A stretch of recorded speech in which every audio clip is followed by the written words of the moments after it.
1000 মূর্খ বন্ধুত্বে একটা স্বীকৃত শত্রু বলা। মূর্খ মানুষ দেশ এবং সমাজের জন্য ক্ষতিকর। এরা বাথরুমের মশার চেয়েও খারাপ, জঘন্য। কেননা শিক্ষিত একটা লোক কোনো কিছু করার আগে 100 বার ভাববো। মূর্খ লোকের কোনো চিন্তাই নাই।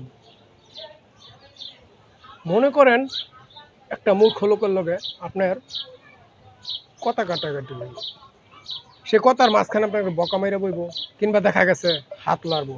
কিন্তু শিক্ষিত লোক এটা করবো না। তাই সবাই বন্ধু মতো বন্ধু হইলে একজন বন্ধুই যথেষ্ট। সেটা ছেলে হোক আর মেয়ে হোক, সবার জীবনে তার বন্ধু থাকে না।